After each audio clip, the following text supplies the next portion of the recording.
Les amis, on se retrouve aujourd'hui pour une petite vidéo, comme toujours dans l'univers de Bleach. Et le sujet d'aujourd'hui, ça serait sur l'arc Fullbring.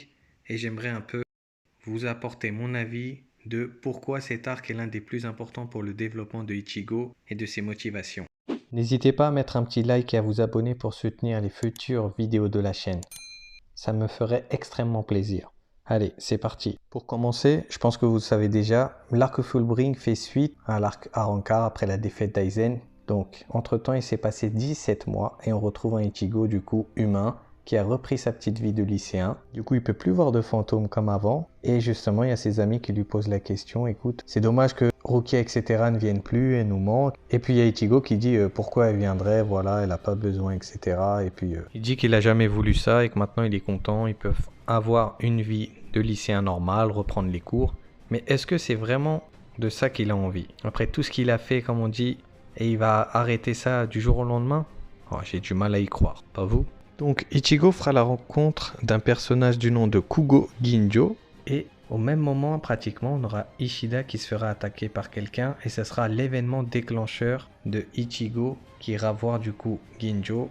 Et il lui fera pratiquement une confiance aveugle pour récupérer ses pouvoirs de Shinigami. Parce que justement, ils vont lui dire que écoute, on a une technique pour que tu puisses récupérer tes pouvoirs. Car on avait déjà, voilà, un collègue Shinigami suppléant, bref. Et du coup, on a déjà première révélation, ce sont les Fullbringers. Donc les Fullbringers, on apprend à ce moment-là que ce sont les enfants des mères qui ont été mordus par les holos pendant qu'ils étaient enceintes. Donc c'est comme ça qu'ils acquièrent ces pouvoirs-là. Donc c'est-à-dire Ichigo, même Orihime, même Chad aussi, et du coup la petite équipe des Fullbringers.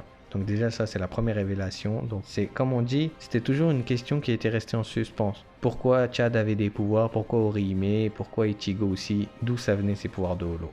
Donc on commence la phase entraînement et du coup Ichigo va se servir du badge du coup car il a acquis toute l'expérience pendant qu'Ichigo faisait les combats. Et pour l'activer il faut avoir un genre d'émotion de pourquoi il aimait avoir ses pouvoirs justement. Et là on a Chad qui arrive et qui lui dit la fierté. Il lui dit rappelle-toi de la fierté que tu avais pendant que tu avais les pouvoirs. Et là même dans l'anime on a l'une des meilleures scènes, on revoit un petit peu tout en mode flashback et Ichigo il essaie de se rappeler, il se dit mais il y en a tellement que je pourrais pas en compter quoi. Et là voilà boum, il y a son Fullbring qui commence à apparaître et voilà c'est la garde de Zangetsu.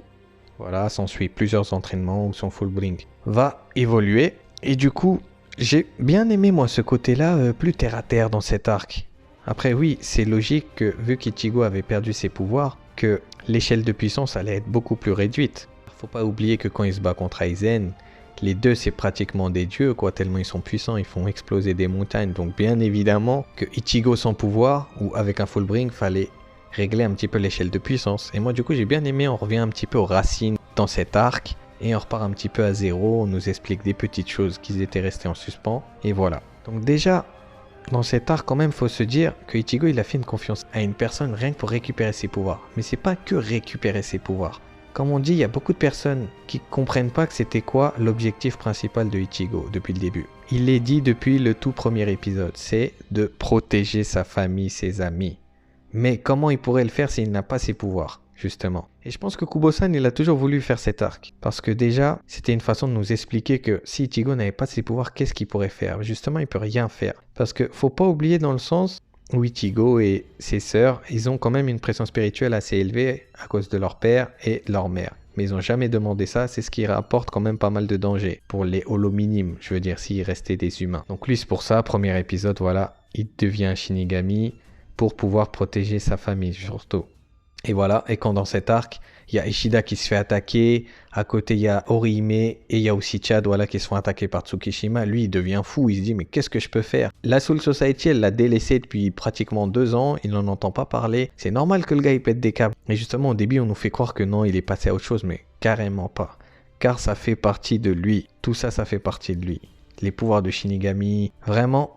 Pour moi, c'est l'un des arcs les plus importants car il nous apporte beaucoup de choses, que ce soit en révélation et même que ce soit sur les motivations d'Ichigo. Entre-temps, Tsukishima va pratiquement empoisonner tous ses amis, toute sa famille avec son pouvoir Book of the End. Et entre-temps, on a Ichigo qui va devenir fou. Il va se dire, mais même là, avec mes pouvoirs, je peux rien faire ou quoi? Et puis carrément, il sera prêt à le tuer quand il va se battre avec lui. Et c'est ça qui est intéressant parce que pour Aizen, pour les autres, c'était surtout les arrêter. Il n'a jamais cherché à tuer quelqu'un. Et là, il était partant. Concernant l'antagoniste, qui est Ginjo, beaucoup l'avaient critiqué. Parce que oui, en fait, son plan, il est nul. Bah moi, écoutez, quand j'ai regardé la première fois, j'ai regardé ça en mode tranquille. Bien sûr que dès le début, on voit qu'il y a un truc qui cloche avec ce mec. C'est forcément Kubo-san qui a voulu, pas faire un foreshadowing, mais bon, plutôt une façon de nous dire que ce mec-là, on le sent pas et je sais pas. Il pouvait pas nous refaire une Aizen quand même. Mais là, le mec, ils ont fait quand même un genre de plan pour voler ses pouvoirs. Et quand même, quand il les repère après tout ce que le pauvre, il a essayé de faire pour les récupérer, même si c'était pas les pouvoirs de Shinigami, il était capable de protéger les autres. Et on le voit qu'il commence à pleurer carrément. Donc là, on se rend compte que quand même, en fait, oui, tout ça, ça compte beaucoup pour lui. Justement, ça fait office de petit clin d'œil à la toute fin de Bleach quand il se bat contre le dernier antagoniste et que là, justement, il lui dit, écoute, tu vas goûter au désespoir. Et lui, il lui dit, je l'ai surmonté maintes et maintes fois. Parce que oui, on a bien sûr les Shinigami qui arrivent et qui lui donnent ses pouvoirs une autre fois. Avec ce geste-là, il y a encore plus les gens qui ont critiqué l'arc. Ils ont dit, bah au final, il s'est entraîné tout ça pour rien. Au final, il avait juste à attendre. Non, non, non, non, non. Ça n'a rien à voir. J'aimerais déjà mettre un point sur pourquoi cet arc est intéressant et pourquoi il est obligatoire. C'est qu'il y a plusieurs choses. Déjà, nous expliquer c'est quoi les Fullbringers, le côté origine de ce côté-là. Ok. Deuxième, c'est de nous faire comprendre les motivations d'Ichigo, de pourquoi les pouvoirs sont aussi importants pour lui, son désir de protéger sa famille, ses amis, tout le monde.